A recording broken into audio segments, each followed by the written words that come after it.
How to start a landscaping business right now with no startup money. Do you want to know how to start a landscaping business?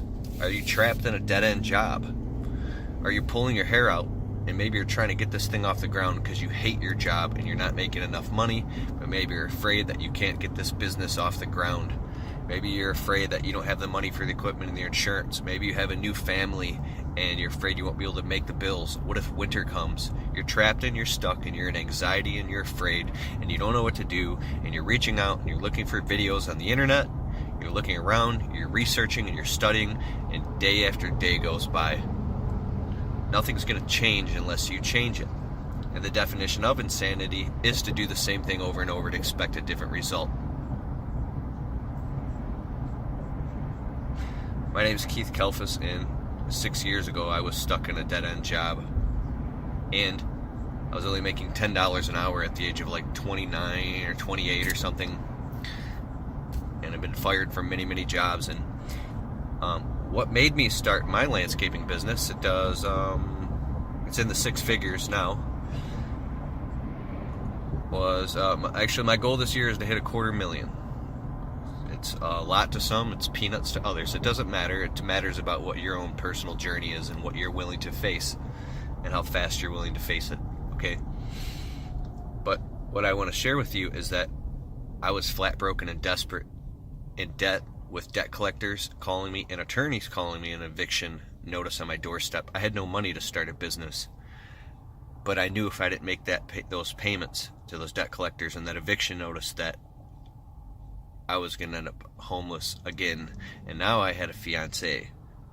So something snapped inside of me. I started posting ads on Craigslist. I started running around and knocking on people's doors. I made up a whole bunch of cheap, shitty business cards. I started going insane, posting on Facebook, telling everybody no, I knew that I was in business, going around and knocking on doors and passing out flyers and anything.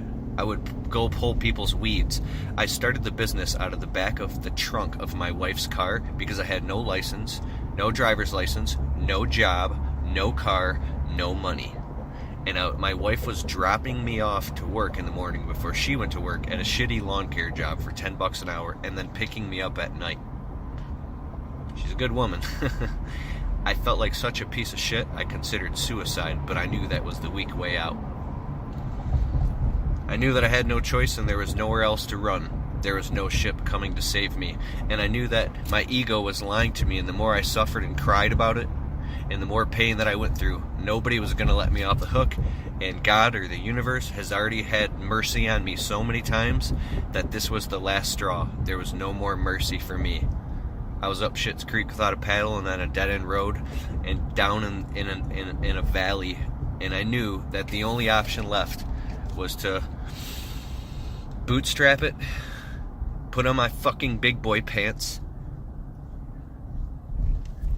I hit a bump when I said that. It came out funny.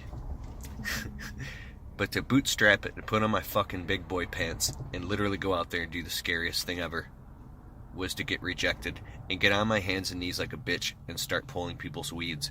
My first landscape job, my buddy Dave loaned me a wheelbarrow, a tarp, a rake, and a shovel.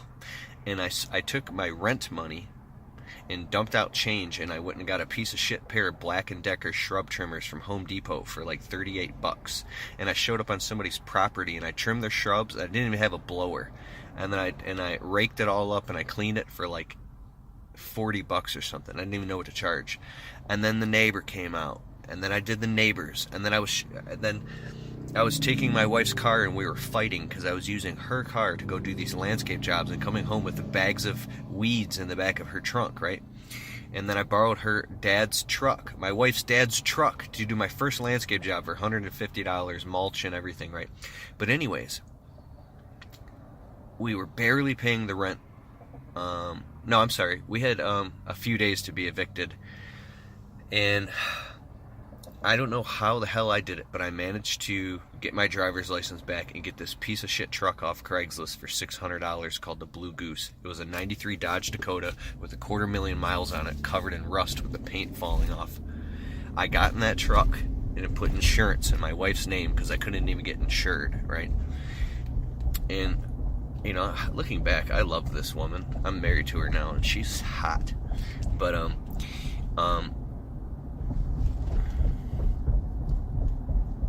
when I snapped, I was still cutting grass during the day for $10 an hour, but now I was going out at night and doing quotes. I worked 7 days a week, 90 to 100 hours a week for 3 years straight. After 6 weeks, I replaced the income from my shitty job, and I woke up on a Saturday morning and I had this gut feeling. It said, you have to quit your job right now. Today's the day. I was scared, but I went with that gut feeling because I was already dead. So I quit the job that day, and I went out and I did a $350 shrub trimming job and pulled the weeds with those shitty shrub trimmers and my piece of shit truck. And that day I was driving, bro. I was driving in this fucking blue piece of fucking shit truck, dude. I was fucking driving, and the sun came in, and the fucking sun was shining in my fucking truck, dude. And I fucking was fucking free! I was fucking free! I was fucking free! You gotta get fucking free! Fuck your job! You gotta be ready to fucking die! You gotta be ready to fucking die for this! And then you'll fucking get it! Get your fucking ass out there and do it! You got this! You fucking got this! Now fucking do it!